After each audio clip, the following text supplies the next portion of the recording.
En este momento, el doctor Pedro Páez, Superintendente de Control de Poder de Mercado, inaugurará formalmente este Congreso Internacional y presentará la ponencia magistral Alternativas desde el Sur ante la crisis. El doctor Páez es economista por la Universidad de Texas, máster en Economía en Políticas Públicas por la Flaxo, analista del Banco Central del Ecuador, consultor privado y profesor universitario de pregrado y posgrado en Ecuador, Estados Unidos y Francia.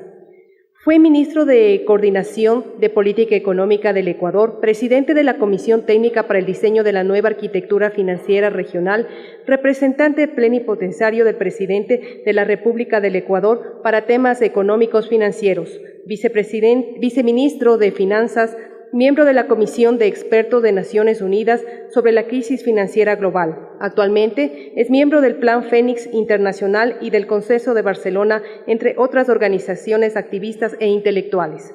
En este momento se desempeña como Superintendente de Control de Poder de Mercado. Doctor, por favor, bienvenido.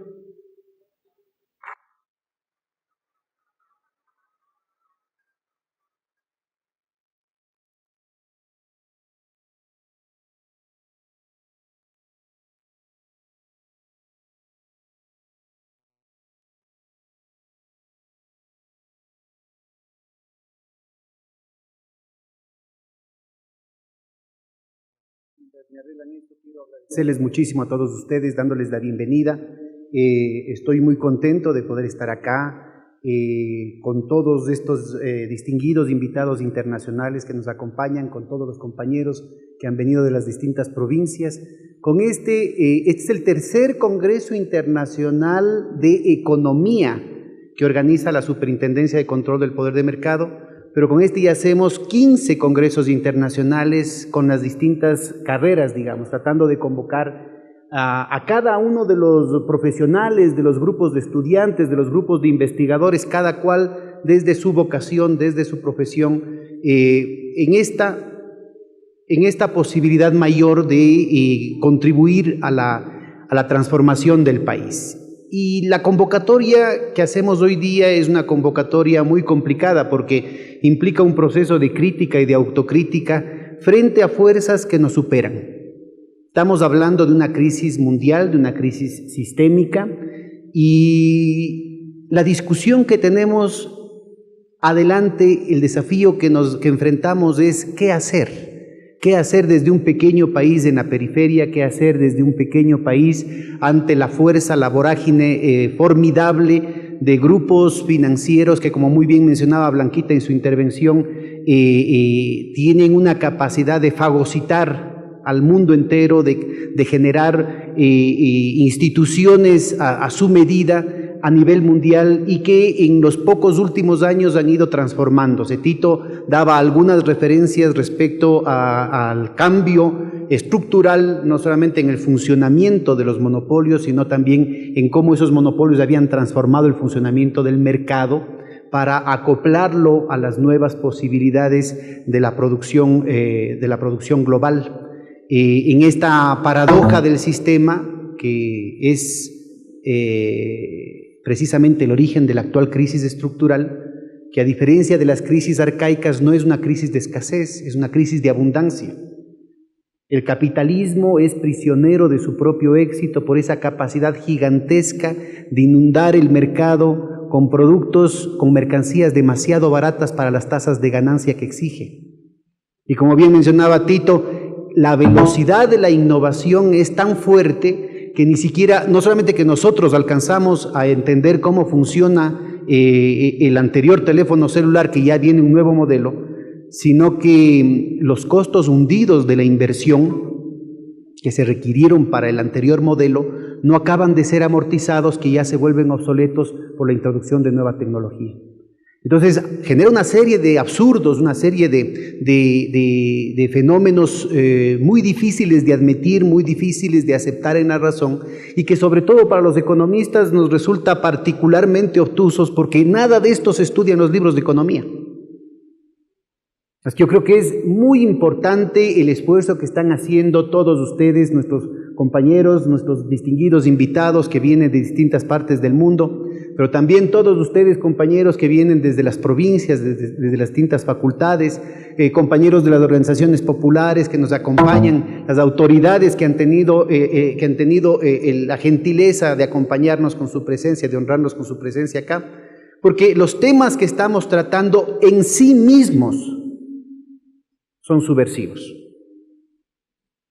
Las verdades que estamos discutiendo acá incomodan la razón, incomodan la narrativa común y corriente, incomodan el sentido común, ese sentido común construido precisamente desde los intereses de quienes detentan el poder y quienes controlan los medios de comunicación.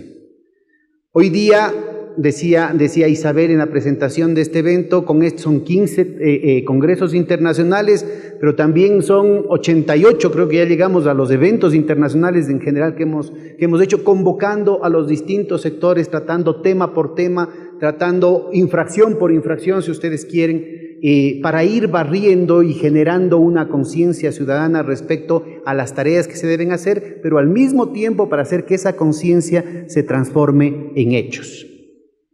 Y quiero aprovechar la oportunidad de tener la palabra ahorita para precisamente poder conversar sobre algunas de las tareas que ha realizado la superintendencia en este propósito, pero sobre todo para agradecer esa generosidad de muchísimos de las personas que están aquí presentes, pero algunas que no están presentes de acá. Por ejemplo, quisiera destacar la presencia activa, solidaria, en el trabajo de campo con la organización popular en el Ecuador de 18 universidades argentinas. Yo les pido un aplauso, por favor.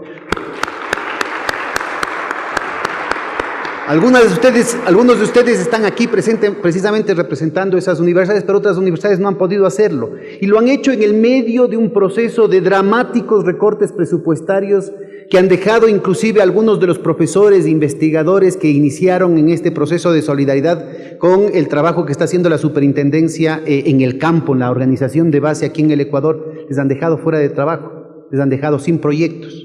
Y así todo no ha parado esa solidaridad, como ha sido la solidaridad de la Universidad de la UNAM en México, de la Universidad de Quintana Roo, de la Universidad de Asunción en Paraguay, de las universidades en Colombia, la de Nariño, la de Tumaco, las universidades en Brasil. En fin, miren, hemos tenido la colaboración de universidades de todas partes del mundo. Ahora mismo vamos a intentar, aprovechando la presencia de todas estas universidades, vamos a intentar conversar con UNASUR, para ver si es que desde esta iniciativa, de esta nueva relación del aparato, del ecosistema de innovación, ciencia y tecnología, de la academia, podemos recuperar una campaña continental en torno a la conmemoración del centenario de la Reforma de Córdoba, que fue el fundamento, la raíz crucial de todo este proceso de transformación de la universidad, de un aparato directamente controlado por las élites, de un aparato directamente vinculado a los procesos de dominación, en un compromiso estratégico con los pueblos, en un compromiso fundamental histórico con su gente. Entonces yo creo que es importantísimo el que la Universidad Ecuatoriana esté instalándose en estas nuevas ondas, esté recuperando lo que ha sido la tradición del movimiento universitario, del movimiento estudiantil, de la academia, esa antena sensible de la sociedad a la que hacía referencia Manuel Agustín Aguirre, precisamente porque en la construcción de las nuevas sociedades, en la construcción del vivir en plenitud, la construcción del summa causae, el papel de los intelectuales es indispensable. Y el papel de los intelectuales, además, desde su expertise específica. Por eso es que hemos hecho este trabajo con una convocatoria, con una agenda muy concreta a cada una de las especialidades para que puedan contribuir con lo mejor, desde una apuesta a la excelencia, con lo mejor de sus conocimientos, con lo mejor de su entrenamiento a este proceso de transformación en el país. Vamos a conversar, no sé si me pueden ayudar y me presentan, a ver, veámosle.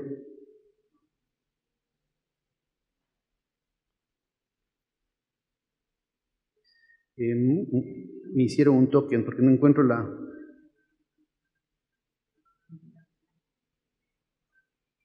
el de pantalla completa. ¿Me ayudas, por favor? Sí, pero eso tienes que darme pues un favor. Un momento. Ver pantalla completa.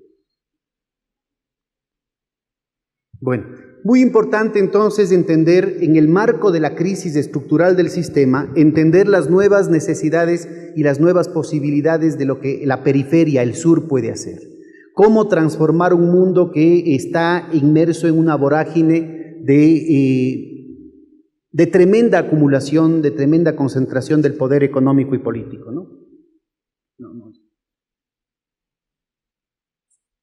Bueno, vamos a tener algunas dificultades técnicas. Había preparado algún material. Entonces, tenemos que entender, y la idea es convocarles a los procesos concretos, invitarles a participar de forma directa en el humilde trabajo que está haciendo la superintendencia en la transformación de los mercados, un tema que ha sido muy poco discutido en el campo de la teoría de las ciencias sociales, de la teoría transformadora, teoría crítica a nivel mundial.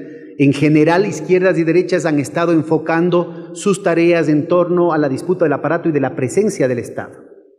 Que nos den más plata para acá, que nos den más plata para acá, que mejor un subsidio aquí, que nos cambien un ministro, que nos cambien un superintendente, que nos cambien un presidente. Pero ha habido muy poco trabajo sobre aquello, había mencionado Tito a Gramsci, pero había muy poco trabajo respecto a la transformación de la sociedad civil, aquello que Foucault llama la microfísica del poder. En cada transacción, en cada compra, en cada venta, en cada contrato, hay una correlación de fuerzas. Y a veces hay un fetichismo también académico que reproduce el fetichismo de la mercancía, que no es solamente una aberración teórica, es una aberración real, en el plano de las imposibilidades. Se asume que los mercados son una especie de fuerza natural, algo así como la fuerza de gravedad, sobre las cuales no se puede actuar. Y algunos incluso tienen en la cabeza que los mercados son una fuerza sobrenatural. El taita Dios mercado, el Dios mamón, ¿no es cierto? Cuidadito con tocar las sagradas fuerzas de la oferta y la demanda. ¿Qué dirán los mercados financieros?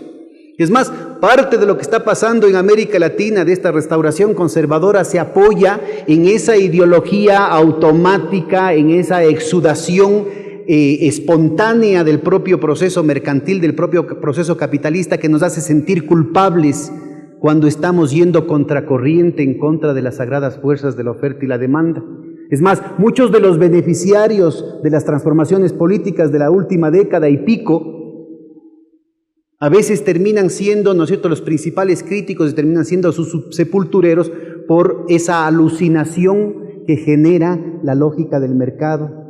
Esa lógica del mercado que en muchos casos está cristalizada en los libros de texto, sobre todo de economía, y que nos impide entender la realidad de esos procesos contradictorios que están en el origen de una crisis mundial y que nos impiden también actuar de manera científica, efectiva, en la transformación concreta de la realidad concreta que vivimos en el país, en el aquí, en el ahora.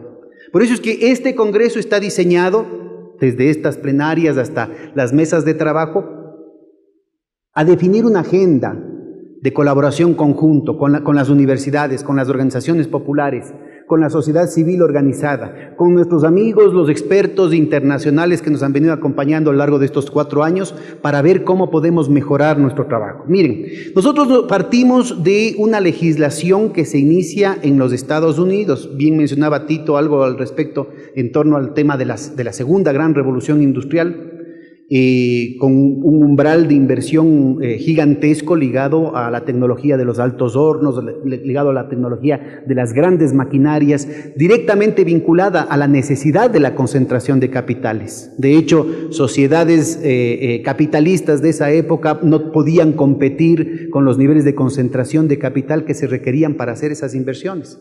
Y es en el marco de eso que en los Estados Unidos la movilización popular logra generar una correlación de fuerzas que dio lugar a la ley Sherman de 1890, una ley que entre sus logros permitía actuar tanto sobre la estructura como sobre el comportamiento, como sobre los resultados, tanto de los trusts, o sea, de los cárteles, de las colusiones entre las grandes empresas, como en el funcionamiento mismo del monopolio.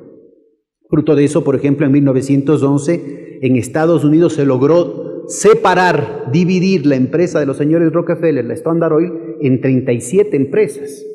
Fruto de esa legislación, por ejemplo, hace unas pocas décadas se dividió a la Bell, al monopolio telefónico, en un proceso que es el que abrió las puertas para que se dé la innovación, se dé la revolución de la telefonía celular, del Internet. Es decir, estamos hablando de una relación directa entre la estructura de propiedad, la estructura de la dinámica de los mercados y el tipo de resultados, como por ejemplo las estadísticas que se han presentado en torno a la distribución del ingreso, ¿no? Las observaciones que se han presentado en torno a la distribución del ingreso.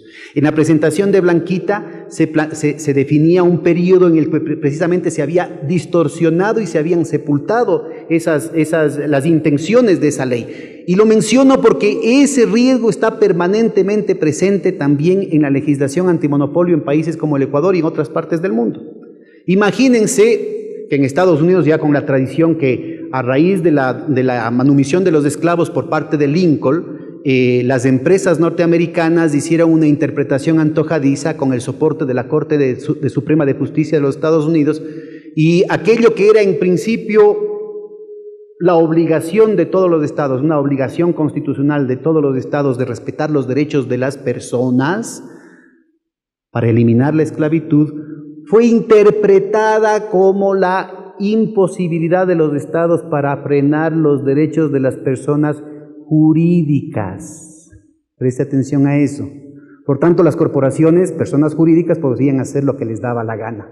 Vean, una conquista social terminaba siendo desnaturalizada y presentada como una ventaja adicional para los monopolios. Pues lo mismo pasó con la legislación antimonopolio, la ley Sherman, para evitar los monopolios y la colusión de las grandes empresas, fue interpretada por la Corte Suprema a pedido de los grandes monopolios como una restricción a los sindicatos, porque los sindicatos resulta ser que era un manejo monopólico en el mercado.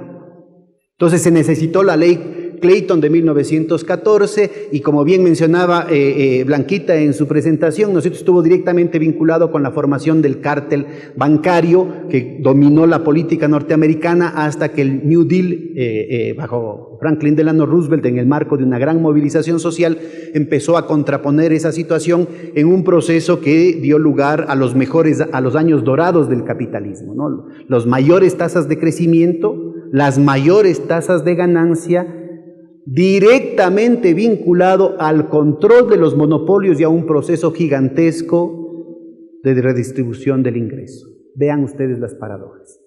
Paradojas que se repiten también ahorita y por eso las menciono. En Europa, es solo después de la derrota de las fuerzas fascistas en la Segunda Guerra Mundial y con la zanahoria del Plan Marshall, que la legislación antimonopolio empieza a generalizarse. Pero hay que tener un poco de cuidado. Habían antecedentes ya, por ejemplo, con el Frente Popular en Francia, desde una orientación progresista en el marco de la movilización de las clases trabajadoras sobre todo.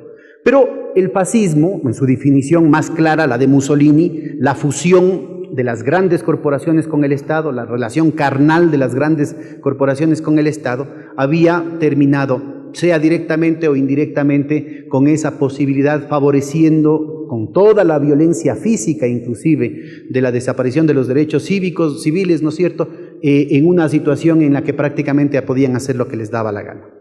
Es solo después del Tratado de Roma de 1957 que empieza a generalizarse una versión muy específica de la legislación antimonopolio de los Estados Unidos, pero ya podada. El eje de las intervenciones estructurales que permitían actuar sobre la estructura de propiedad, sobre los monopolios ya formados, fue eliminado de la legislación. En América Latina, ese tipo de legislación es la que a través de España terminó generalizando en todo lado. Y en muchos casos, sobre todo, después del impulso neoliberal. Las iniciativas originales en México, en la Constitución de Aguascalientes, por ejemplo, ahí se inaugura una onda que circula por todo el continente, en todas las constituciones, mencionando la necesidad de frenar a los monopolios. Pero queda solamente como un principio, como un saludo a la bandera, que en algunos casos, como en el México de Lázaro Cárdenas, en la Argentina de Irigoyen y luego de Perón, en el Brasil de Getúlio Vargas, tiene en el Chile también del Frente Popular en los años 30 tiene alguna concreción, pero solamente se generaliza ese proceso, por favor tengan cuidado con este detalle, después de la generalización de los tratados de libre comercio, de los tratados bilaterales de inversión, de la asignatura de la organización, del acceso a la Organización Mundial del Comercio. Entonces hay una refuncionalización, una reconstrucción de la legislación antimonopolio desde esa otra perspectiva, en el que la prioridad es una interpretación que busca debilitar a los grupos oligárquicos, a los grupos monopólicos locales, pero para permitir y facilitar la penetración de grupos monopólicos transnacionales en el proceso de globalización, en el proceso de apertura. Y al mismo tiempo para golpear a los monopolios estatales y facilitar las privatizaciones. Estamos hablando, y por favor es muy importante, sobre todo estudiantes, porque es una convocatoria directa para que ustedes hagan estudios sobre ese tema. Estamos hablando del mismo texto, que es transformado desde interpretaciones antojadizas en un sentido o en otro. No es solamente el texto, es el contexto y es el pretexto. Entonces, por eso es muy importante que tengamos los ojos bien abiertos y por eso es muy importante el análisis crítico y autocrítico de la comunidad académica, de los espacios técnicos, de las comunidades epistémicas en cada uno de los sectores, para evitar caer en este tipo de trampas políticas. Como quiera que sea, hoy día en el mundo hay 133 autoridades de competencia y el Ecuador fue la número 129. Porque con todas estas interpretaciones antojadizas, los sectores oligárquicos del país hicieron todo lo posible durante décadas para impedir que haya una regulación a los monopolios acá. Inclusive en una de esas, un congreso dominado por fuerzas de derechas, con la iniciativa de una diputada social cristiana de la SUAY y un diputado demócrata cristiano de Loja, aprobaron un texto muy parecido al texto que finalmente salió, como mencionaba Blanquita, en octubre del 2011, y el vicepresidente, también demócrata cristiano, ostensiblemente pidió hacerse cargo de la presidencia de la República para vetar la ley. Exclusivamente para vetar la ley.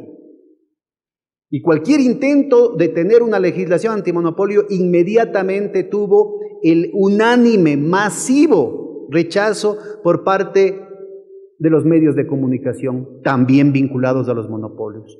Con una campaña, la que ustedes conocen, de que eso era comunismo, de que eso era un atentado contra la libertad de empresa, que eso iba en contra de las leyes de la oferta y la demanda. No sé, pues la última vez que he estado en los Estados Unidos no me había dado cuenta que ha sido país comunista. Ahora había que preguntarle a Bill si es que eso es cierto. 126 años atrás ya tenían ellos una legislación muchísimo más fuerte. Nosotros hemos planteado, por cierto, una serie de reformas, un paquete de 64 reformas a los compañeros de la Asamblea Nacional, en el que se plantean algunas cosas. No llegamos a tener una intervención sobre la estructura, como tienen con la ley Sherman en los Estados Unidos, pero sí algunas medidas indispensables, como por ejemplo la posibilidad de presunción. Ya vamos a ver por qué. La posibilidad de presunción por la capacidad que tienen. Ahorita el presidente de la República en la sabatina anterior hizo la denuncia de que la obligación legal que tienen los medios de comunicación de desinvertir los activos en otras actividades productivas había sido engañada por parte de uno de los canales de televisión, había sido una venta ficticia. ¿Cómo hacemos en este mundo de fenicios, en este mundo de los Panama Papers? ¿Cómo hacemos para cerciorarnos de cuál es la verdadera estructura, cuáles son los verdaderos intereses que están detrás de las estructuras de propiedad formales? Y lo mismo pasa, habría que averiguar si es que lo mismo pasa, por ejemplo, con la obligación que tienen los grandes bancos de deshacerse de los otros activos conforme a la legislación vigente. Entonces, miren, al final del día, ¿quién va a enterarse cuáles son o no son testaferros, cuáles son o no son empresas fantasmas, los procesos de piramidación, los procesos de triangulación a nivel internacional, soportados por las guaridas fiscales, por los llamados paraísos fiscales? por los derivados financieros, por el shadow banking, que ahora constituyen, y de eso vamos a conversar un poquito, que ahora constituyen el motor central del poder desde esta nueva forma de existencia del capital, en cuya cúspide está una excrescencia del capital monopólico financiero, que es el capital especulativo. Ese capital especulativo al que Blanquita hacía referencia en su presentación. Y que aquí tenemos, por ejemplo, a Bill Black, uno de los campeones en la lucha en contra de la corrupción. Él en su momento siguió juicio a 5,000 banqueros y metió a la cárcel a 1,000. Y en la época de Bush, imagínense. Bueno, creo que ahora en toda la crisis financiera, que obviamente en la actual crisis, en la implosión financiera de la crisis, el volumen de recursos, el volumen de riqueza de la sociedad involucrada por el nivel de concentración y de monopolización que se ha vivido en las últimas décadas, tiene miles de veces el monto de lo que tuvo la crisis de Savings and Loans en la que Bill pudo participar. Y creo que en total están siendo enjuiciados 7 banqueros. La típica, ¿no?, de lo que vivimos acá, como mencionaba Tito hace un momento.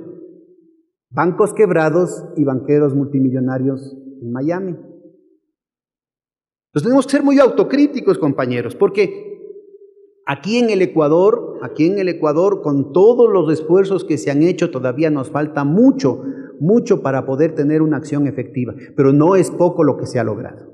Y nosotros somos los primeros en reconocer los límites y somos los primeros en convocar a seguir avanzando, a seguir profundizando este proceso, que es lo único que nos va a permitir precisamente construir un nuevo tipo de sociedad que ponga al ser humano por encima del capital, por encima de la codicia del capital. Hacer que los mercados y también el Estado sirvan a la gente, no que se sirvan de la gente. No es un tema de retórica. Un tema que hay que lograrlo en la vida cotidiana, en la forma cotidiana como nos ganamos la vida, en la forma cotidiana como vivimos, compañeros. Y vamos a mostrar de manera muy humilde y muy modesta que algo sí se puede hacer, que se han logrado cosas muy interesantes transformando más allá del tema de las estructuras, de los índices, que los vamos a presentar y que de hecho en estas 2 jornadas ustedes tienen que lucirse en los análisis técnicos en las respectivas mesas de trabajo, pero que tenemos que apuntar a algo mucho más allá, que es poner al ser humano en el corazón del tema. Es el corazón y la mente de los ecuatorianos la que tiene que ser transformada para poder transformar la sociedad. Entonces, miren, ubiquémonos, y por qué lo menciono a este momento del asunto, ubiquémonos entonces en el campo de la correlación de fuerzas en las que aquí se termina, definiendo la emisión de la Ley Orgánica de Regulación y Control del Poder de Mercado a la que Blanquita hacía referencia en octubre del 2011. Cuando ya fue inevitable que eso sea así, inmediatamente antes de que exista la superintendencia, antes de que esté nombrado el superintendente, antes de que se haga nada, conspicuos representantes de las cámaras de producción y de la Asociación de Bancos ya pusieron sendas demandas constitucionales. 3 demandas, 3 juicios en contra de la superintendencia, así que la superintendencia ya ha hecho nada. Y con una campaña en los medios de comunicación, en las redes sociales llenas de troles, tanto en prensa impresa como en los medios sociales, para decir todo tipo de mentiras, todo tipo de vascosidades, para distorsionar la información, para suprimir la información, para engañar a la gente, para engañar a los propios empresarios, a los propios grandes empresarios, haciéndoles perder muchísima plata. Tratando de convencerlos de que el Ecuador todavía vive en el pasado. Y oh sorpresa, resulta ser que este es un país que ya no se ve. Entonces un poco sobre eso quisiera yo conversarles, compañeros. Es en eso en lo que estamos.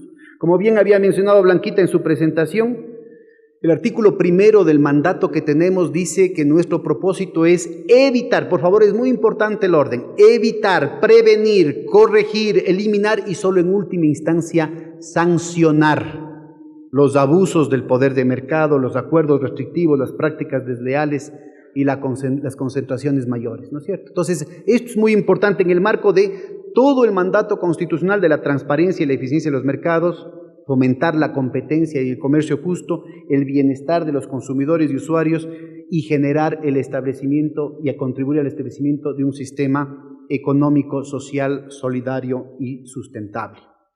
Entonces, indispensable que entendamos, por el preámbulo que yo había hecho, de que entendamos el texto de nuestra ley, muy parecido al texto de cualquier otra ley en América Latina, muy parecido a los textos sobre todo que circulan ahora en la Unión Europea, porque somos herederos de la traducción que tuvimos vía España, en el marco del proceso constituyente cuyo punto culminante es la Asamblea de Montecristi, cuyo punto culminante es la nueva Constitución, pero que no se limita a eso, que tiene que, fruto del neoconstitucionalismo, ¿no es cierto?, tiene que expresarse en la construcción de derechos.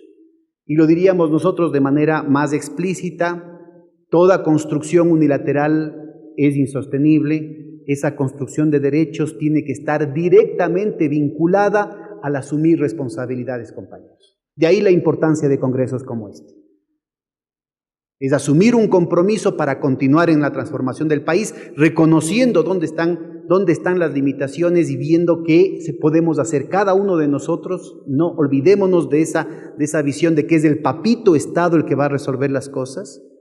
La propuesta de Montecristi precisamente plantea el tema de ciudadanizar al Estado. El presidente Correa, el rato que asumía el segundo mandato, decía muy claramente: tenemos que transformar a este Estado burgués en un Estado que represente al conjunto de la nación, y nosotros muy modestamente también diríamos ciudadanizar a los mercados. Los mercados son construcciones humanas y tenemos que hacer lo posible para que el mercado sirva a la gente. Cal Polanyi decía: mercado puede ser un excelente siervo, pero es un amo terrible. Y es eso lo que ha vivido. El atraso, el subdesarrollo se reproducen, la miseria se reproducen ampliadamente en el Ecuador, precisamente por esa herencia maldita de 500 años de concentración del poder económico y político. Entonces, cuando se plantea en el marco del Plan Nacional del Buen Vivir, que por Constitución estamos obligados a respetar, la consolidación de ese sistema social y solidario, consolidar el papel del Estado como dinamizador de la producción y regular el mercado, identificar directamente las prácticas de abuso y de engaño, necesitamos plantearlo siempre en el marco de la participación ciudadana. Y esa ha sido la clave del éxito del trabajo de la superintendencia. Sin embargo, autocríticamente lo planteamos muy claramente. No se han eliminado las causas de la concentración económica, se mantienen las prácticas. Por cada intervención que pueda hacer la superintendencia, y eso lo dijimos desde el primer día, va a haber 1 millón de intervenciones que no las podemos hacer. Tenemos monopolios hasta en la sopa. Los abusos, los engaños se dan todos los días en cada rincón del país, en cada compra, en cada venta. Ahí está el potencial, compañeros.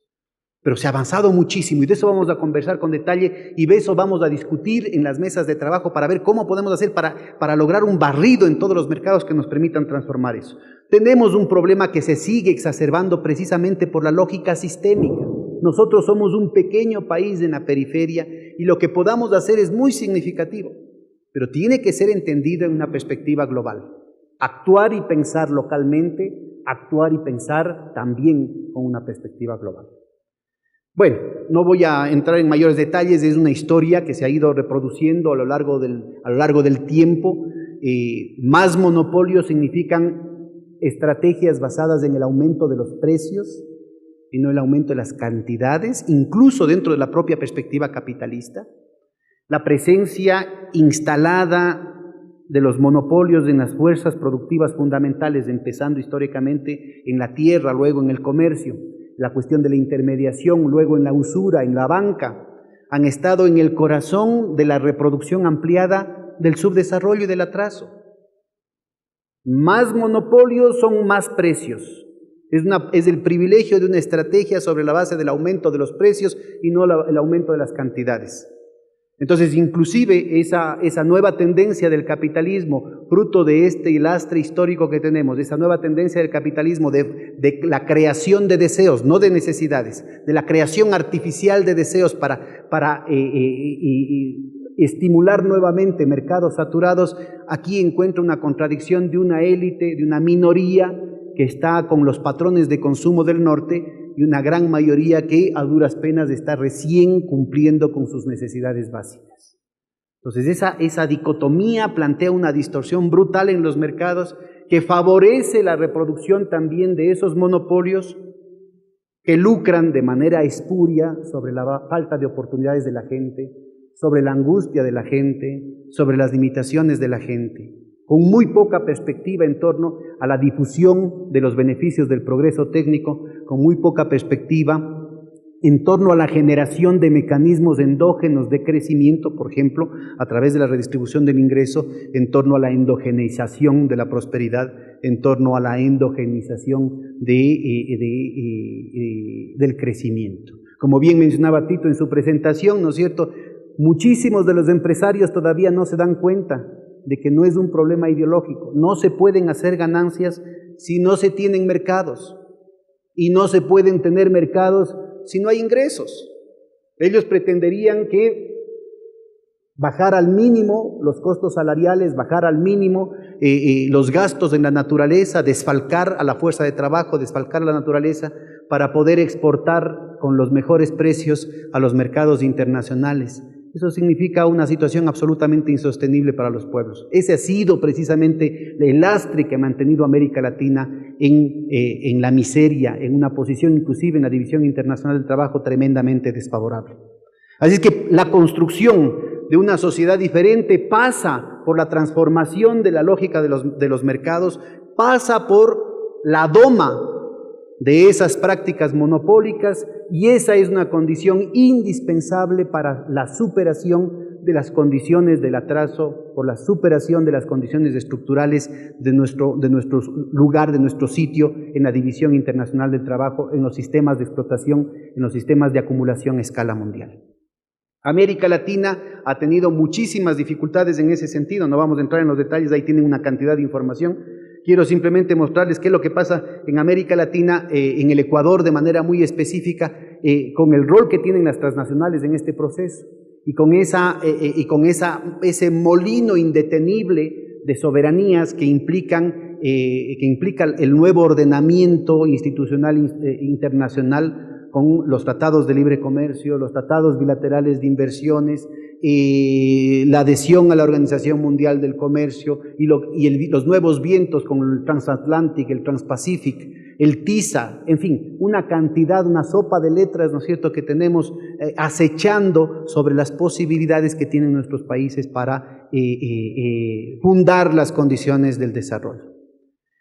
Muchos de los esfuerzos que se están haciendo, que se han hecho, por ejemplo, en la última década y media en América Latina, fácilmente van a ser revertidos el momento en que, por ejemplo, una corporación transnacional le puede demandar a un país nuestro sobre la base de los tratados bilaterales de protección de inversiones en un arbitraje internacional que, como en el caso de la OPSI, representó más de $1.000 millones en una acción absolutamente reñida con la legislación ecuatoriana y con los propios contratos que explícitamente decían que las empresas petroleras que firmaban el contrato, que tenían concesiones en el país, no podían recurrir a arbitrajes internacionales.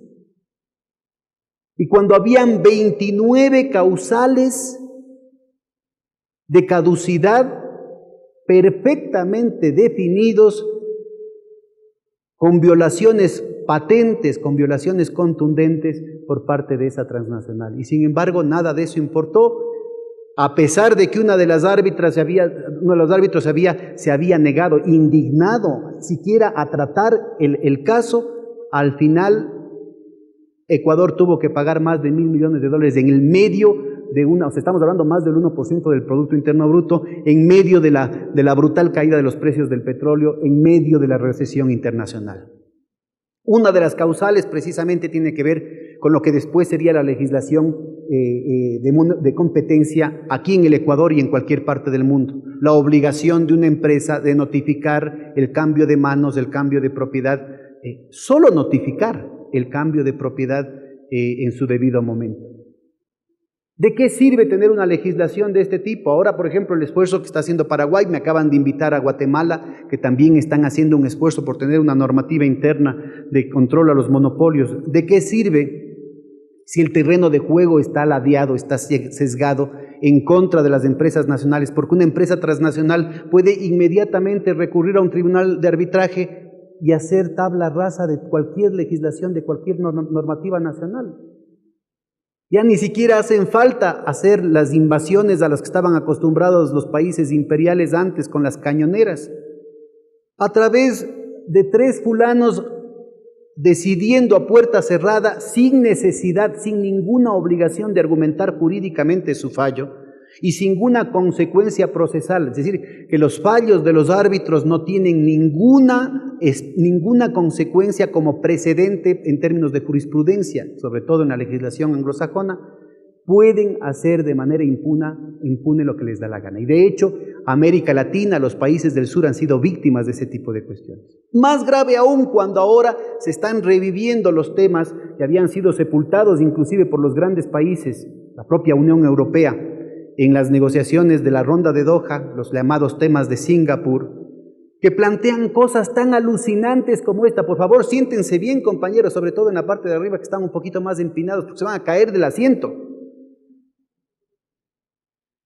Ya no es que estos tratados protegen las inversiones, sino que en esa distorsión que les había hecho referencia en la ley Sherman, en la cuestión de la declaración de manumisión de los esclavos de Lincoln, con el mismo estilo, ahora hablan de los derechos humanos y dicen no solamente que hay que proteger la inversión, sino los derechos humanos del inversionista. Y por eso los estados nacionales están obligados a indemnizar no por las inversiones realmente realizadas, sino por las inversiones que hubieran querido realizar. Estoy hablando en serio, no es que estoy poniendo un poquito de picante para que no se duerman, compañeros, estoy hablando en serio. Los estados tienen que indemnizar con montos totalmente desproporcionados a las transnacionales por las inversiones que hubieran podido realizar, por el lucro cesante que eso significa, por el costo de oportunidad que eso significa. Y esto involucra cosas como, por ejemplo, una empresa francesa demandando a Egipto por haber subido el salario mínimo real, el salario mínimo básico. O la Philip Morris demandando a Uruguay, pero también a Australia, por fumar mata, política antitabaquista que está en cualquier otro país de América Latina, que está en los propios Estados Unidos, sede de la Philip Morris. Entonces, ¿de qué nos sirve, no es cierto, intentar esta ficción jurídica? Por eso digo, la convocatoria es muy crítica y muy autocrítica de lo que se ha logrado hasta aquí, de lo que se puede seguir haciendo, pero al mismo tiempo sin desmovilizarnos y sin desmoralizarnos, compañeros. Entendiendo bien la ferocidad, la codicia de estos sectores oligárquicos aquí y allá, y ubicando qué es lo que se puede hacer. Ahí tenemos, ustedes tienen el material, eso se les va a repartir, inclusive la definición de grupo económico con toda la trampa que se puede hacer, como lo que acababa de mencionar en torno a la denuncia que hace el presidente de la República, la posibilidad de las empresas fantasmas, las posibilidades de triangulaciones, los límites en la definición misma de estas cuestiones. Ahí tienen ustedes el material que se les va a repartir más adelante, y quisiera mostrar alguna información. Miren, aquí tienen. Este gráfico muestra la evolución de los grupos económicos en el Ecuador de acuerdo a la declaración de impuesto a la renta. No es que aumentan los grupos económicos, lastimosamente. Esta información lo que nos muestra es cómo ha mejorado la estadística y la metodología en el estudio de los grupos económicos. Tenemos 200 grandes grupos económicos que controlan la fundamental. Permítame aquí, me regreso a unas estadísticas que presentaba Lucho Fierro, Guillermo Navarro en un seminario reciente. El 21% del capital de las multinacionales les pertenece a estos 200 grupos monopólicos, 767 empresas que representan el 91%, 92% del total de las empresas les pertenece, 87% de las financieras, el 70% de los créditos pertenece a estos mismos grupos económicos. Ese es el nivel de concentración que tenemos. De nuevo, tenemos monopolios hasta en la sopa, obviamente concentrados en las provincias principales, sobre todo en Quito y Guayaquil. Vean ustedes, aquí está la concentración del ingreso de los 10 grupos económicos más importantes, ¿no? Vean ustedes el poder fundamental de estos grupos económicos, que son los que tenemos que enfrentar. insisto, con una legislación mucho más débil. Por ejemplo, acá no tenemos RICO, ¿no? La legislación norteamericana que permitiría unir los puntos de una serie de acciones que a ojos vista, al sentido común, parecen evidentes, pero que en términos legales no nos permite tener dientes en nuestra legislación para poder enfrentar ese tipo de problemas. Bueno, tenemos el índice de Hirschfeld-Hirschman, el típico índice que muestra los sectores altamente concentrados, luego tenemos los moderadamente concentrados y los no concentrados. El problema es que esta es una fotografía estática. El momento en que usted se pone a ver la dinámica del mercado y las relaciones de aguas arriba, aguas abajo de las distintas empresas, van a darse cuenta de que los cuellos de botella son mucho más graves de lo que presenta esta fotografía. El momento en que trabajamos con el índice concentrado de las 4 empresas más grandes, eso es un poquito más claro. Aquí están nuevamente, esta es una clasificación a la clasificación internacional industrial uniforme a 4 dígitos en las distintas sectores del país, y se muestra, vean, la parte no concentrada realmente representa un sector muy específico del país. Entonces, ¿qué hacer en el marco de una situación tan grave que además, insisto, está subrepresentada porque no sabemos cuál es el rol de las offshore, de los derivados financieros, de los Panama Papers, etcétera, etcétera, en la forma de operación de estas redes de poder cuyo centro de gravedad cada vez está más fuera del territorio nacional, no solamente en términos físicos, sino en términos de cuál es el horizonte de reproducción, cuál es el horizonte social que están manejando. Es en ese marco que necesitamos ubicar qué es lo que ha pasado en América Latina y qué es lo que ha pasado en el Ecuador en los últimos años. A diferencia de lo que aquí entendemos, sobre todo los jóvenes que no vivieron el antes, a diferencia de lo que está pasando aquí en el Ecuador, a nivel mundial los procesos de concentración del ingreso son colosales, increíbles, no tienen precedentes. La típica propuesta del 99% contra el 1% se queda corta porque en realidad no estamos hablando del 1%, estamos hablando del 0.000001%. Las últimas estadísticas de Oxfam muestran que 62 personas tienen el mismo nivel de ingreso que 3.600 millones de seres humanos. Son 62 personas con nombre y apellido. Es más, hicieron el gesto de ponerles las caretas con las fotos de los individuos a los que representaban y los subieron en un bus. 62 personas tenían el equivalente a 3.600 millones de seres humanos. Esa es la lógica fundamental. Y tienen los estudios de Piketty, de Schuman, ¿no es cierto?, de Sáez, que muestran claramente que esa es la tendencia en el corazón del sistema. Los procesos de América Latina, con todas sus limitaciones, con todas sus negociaciones, han estado contracorriente. Es el sur global, son los BRICS, con todos los problemas del día de mañana vamos a discutir de manera muy crítica el tema de los BRICS. Es esta semiperiferia que se ha logrado formar, el que está yendo contracorriente dentro de la misma lógica del sistema capitalista, es más, dentro de la misma lógica neoliberal, porque el neoliberalismo no es un problema voluntario, es un régimen de acumulación, es una forma de existir estructural del sistema en el tiempo y en el espacio, que se está peleando por arrancar del lobo un pelo, como quien dice, de ir consiguiendo concesiones que permitan transformar esa lógica concentradora colosal que se da en el corazón del sistema. Y América Latina ha logrado triunfos formidables en lo que tiene que ver con la eliminación de la pobreza, con la superación de la pobreza. Aquí en el caso del Ecuador tenemos por primera vez en la historia registradas estadísticas que muestran que cada 10%, cada decil de la población ha mejorado su capacidad de compra descontando la inflación en los últimos 9 años. Históricamente lo que teníamos que solamente el 10% más rico mejoraba su capacidad de compra. Y dentro del 10%, solo el 1%, porque inclusive el 9% restante a veces sí y a veces no. 30 años de neoliberalismo con un nivel de concentración del ingreso formidable. Aquí tenemos, y no voy a adentrarme en esos detalles, pero tenemos una transformación en estos últimos años muy importantes porque logramos tener del 3-4% de inversión pública sobre el Producto Interno Bruto. Subimos en el 2008, tuve la suerte de estar yo como ministro en ese proceso, al 13.5%, compañeros. Y en el 2013 llegamos, eso fue en el 2008, y en el 2013 llegamos al 16.6%. Obviamente con las dificultades por el precio del petróleo se ha reducido el rol de la inversión pública, pero eso significa la construcción de un mercado gigantesco y la posibilidad de que cada 10% de la población haya podido acceder a una dinámica de consumo, inclusive para satisfacer las necesidades básicas, conforme lo que decía Tito en su presentación. Ha transformado también la dinámica de los mercados. Lo que ha faltado, y aquí, y ese es el punto clave de un insumo que quisiera que esté presente en las reflexiones de ustedes en las mesas de trabajo, es la capacidad de respuesta del aparato productivo.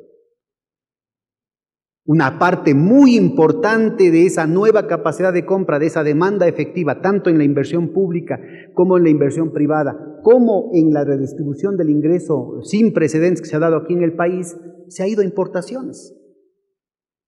Y es en ese marco lo que yo quisiera que podamos estudiar lo que ha logrado hacer modestamente la superintendencia, porque muestra la capacidad, un potencial que hasta ahora ha estado escondido. Y quisiera referirme a eso. Me dicen que ya tengo que irme, así es que no voy a poder presentarles este material. Miren,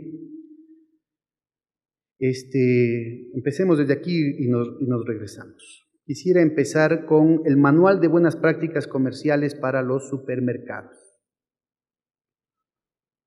Ese es uno de 17 manuales que hemos hecho barriendo cada uno de los sectores de la economía del país. En 3 semestres hemos logrado colocar 770 millones de dólares, sin un solo dólar de gasto estatal. En el primer semestre de aplicación del manual logramos colocar en los 3 segmentos, los más pequeños, los pequeños y los medianos, 225 millones de dólares, de la nada. Estamos hablando de productores que ni siquiera tenían el permiso sanitario, que no tenían personería jurídica, que no habían pagado ni siquiera impuestos.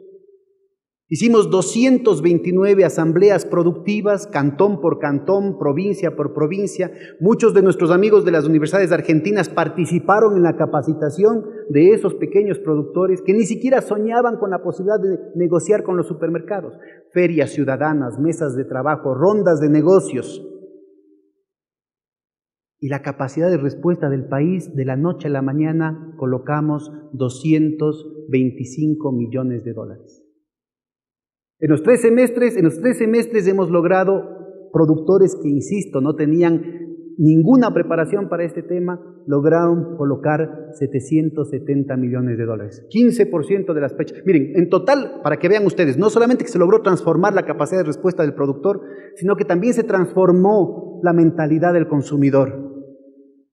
Nos decían en estas asambleas productivas, productores de blue jeans que ustedes conocen en el centro del país, y que ustedes van y compran un blue jean y le sacan y le dicen, ¿qué marca quiere que le ponga?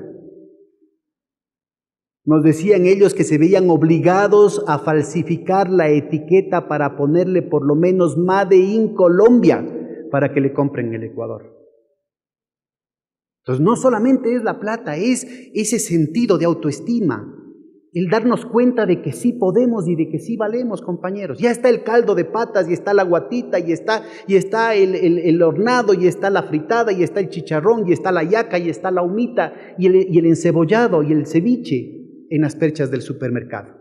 Es muy importante. Todavía falta que esté el jaguar locro y la tripamishki, y que esté el cuy en el supermercado, porque todavía nos sigue dando vergüenza, compañeros. Todavía nos reímos, ¿no es cierto, compañeros? Algunos nos reímos porque pensamos que decir eso es una transgresión, es algo así como un chiste malcriado. A nadie nos causa sonrisa ni preocupación el decir que esté la pizza en el supermercado. Normal. Pero como somos indios, como somos cholos, como somos negros, como somos montubios, no valemos, es de mal gusto que esté en nuestra comida, nuestra cultura, en los supermercados.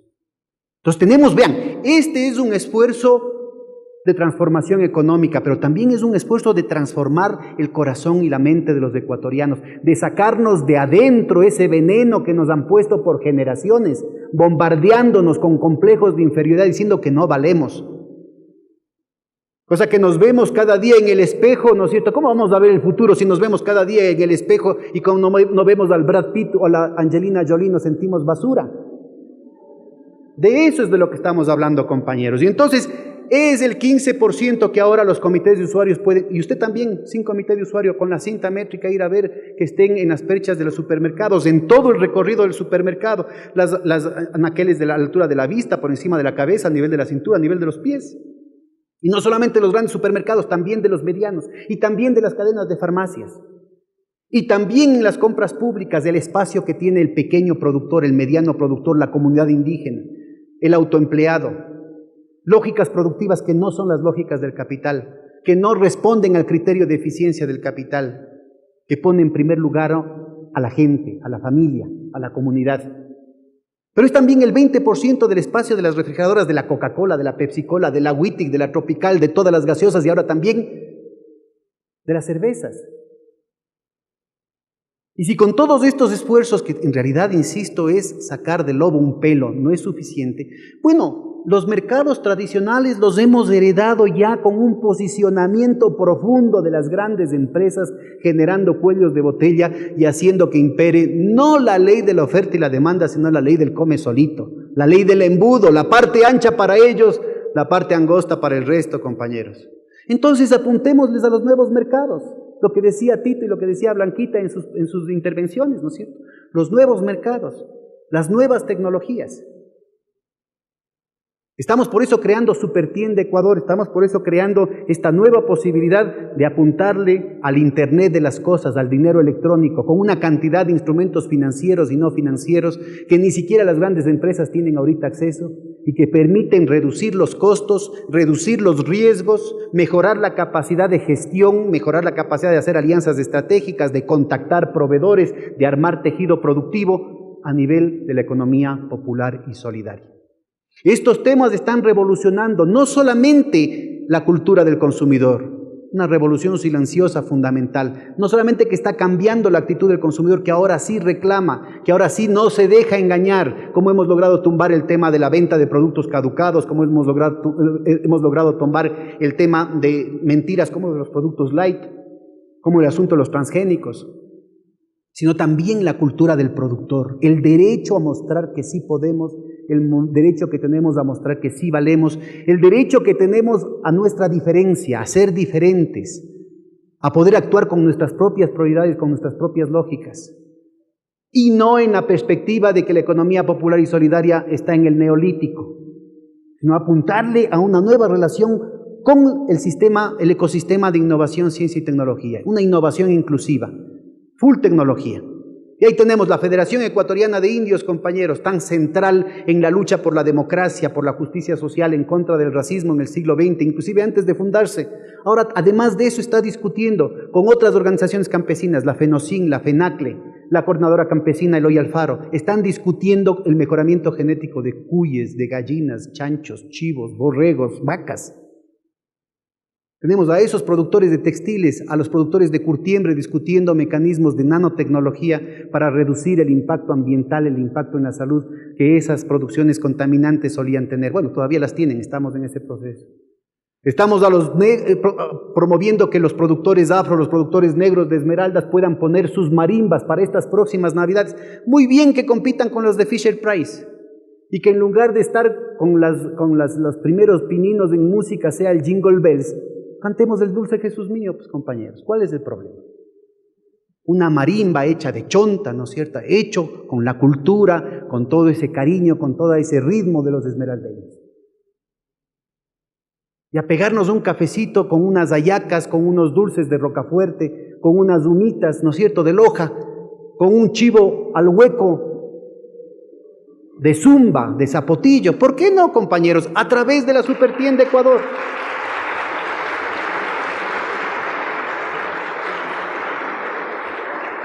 Entonces sí, compañeros, en definitiva, los mercados actuales son parte del capitalismo. Sí, compañeros, en definitiva, esto forma parte de un sistema mundial que tiene una capacidad de sobrevivencia y de refuncionalización permanente y que termina fagocitando cualquier iniciativa contrasistémica, peor si es que viene desde la periferia. Pero esto marca nuevas condiciones para luchas posteriores. Esto marca una posibilidad de que crezcamos como seres humanos. Esto marca un horizonte que nos permite crecer como personas y proyectarnos en un nuevo tipo de ser humano, más fraterno, más solidario. Y desde esa perspectiva ganarle centímetro a centímetro el espacio a esa agenda oligárquica, a esa agenda monopólica del come solito. Una agenda oligárquica y monopólica que a nivel mundial está perdiendo los estribos. Precisamente por ese frenesí concentrador, por ese frenesí monopólico sin precedentes en la historia de la humanidad. Es insostenible porque siendo que están en el marco de una crisis estructural de sobreproducción, están haciendo todo lo posible por asfixiar los mercados. Recortes presupuestarios, recortes de los precios de las materias primas desde el sur, que podrían servir para poder comprarles a ellos mismos, recortes en los salarios reales, destrucción del estado de bienestar, recortes en los contratos y con todos los multiplicadores que eso significa, aplicando las mismas políticas que ya sirvieron en América Latina para instalar unos ciclos de la deuda que le permitan recuperar la rentabilidad con mecanismos arcaicos de explotación, compañeros. Esa es la lógica, esa es la agenda sistémica, que involucra también en muchos casos a las élites locales. Aquí en el Ecuador, en América Latina. Ese es el contenido real de la restauración conservadora. No nos promete nada, solo más quiebras, más desempleo, más desfalco de la fuerza de trabajo, más desfalco de la naturaleza, más concentración del ingreso, de élites insaciables en esa creación artificial de deseos, en ese efecto de demostración en el que le ponen al burrito siempre la zanahoria un poquito más lejos de lo que puede tascar. La crisis ambiental, la crisis energética, las crisis demográficas, las crisis de migración podrían ser perfectamente solubles con el actual nivel de conocimiento y en el marco de una revolución científico y tecnológica que está siendo bloqueada, asfixiada de manera explícita por los grandes monopolios, porque no les conviene que se despliegue productiva, comercialmente, desde la propia lógica del capital, todas las innovaciones que hoy por hoy están disponibles. A lo que le están apostando es a estos mecanismos arcaicos de sobreexplotación sobre base tributaria, disfrazadas de sofisticados modelos matemáticos, disfrazados de sofisticados instrumentos financieros, disfrazados de una cantidad de mentiras en torno a la eficiencia de los mercados internacionales, en las que los precios de todo están manipulados, los precios del petróleo, los precios del cobre, los precios de la soya, el tipo de cambio, las tasas de interés, el oro, el platino, la plata, etcétera, etcétera, etcétera. En la Universidad de Fordham yo estuve invitado hace año y medio y una empresa consultora de abogados privados mostraba que en ese entonces habían 525 juicios internacionales por colusión de las grandes empresas, obviamente empezando por los grandes bancos, para manipular los precios principales a nivel internacional. Ustedes que conocen, compañeros, cómo hacer una tasa interna de retorno, una evaluación de proyecto, una proposición de proyectos, sea como individuo, sea como empresa, sea como países enteros. ¿Qué precio de petróleo le van a poner en la hoja electrónica para los próximos años? ¿Cuál es el precio de equilibrio del petróleo? $150 por barril, $20 por barril, $50 por barril. Ustedes consideran conmigo que nada de esto funciona con esas señales supuestamente del mercado que deberían mostrarnos escaseces. No tienen nada que ver con los costos de reproducción, no tienen nada que ver con las escaseces estacionales. Es pura especulación. Entonces es indispensable que de manera soberana los pueblos decidan ¿Cuál es su futuro? Que los pueblos garanticen sus necesidades básicas, que los pueblos garanticen sus proyecciones estratégicas y que lo hagan, y qué mejor, con la presencia de nuestros amigos de toda América Latina, con nuestros amigos que vienen inclusive de los países del norte, para trabajar conjuntamente en la perspectiva de la patria grande, para construir y endogenizar la paz y la prosperidad. Cuando la agenda de ellos es rentabilizar la guerra, rentabilizar la desestabilización, rentabilizar el caos, rentabilizar el desempleo, rentabilizar las quiebras, rentabilizar la falta de oportunidades, la miseria y la angustia. Yo les agradezco muchísimo por estar aquí, compañeros, y espero que estas 2 jornadas nos permita garantizar, nos permita acabar con compromisos concretos de trabajo para hacer de este el país que todos queremos. Muchas gracias. Agradecemos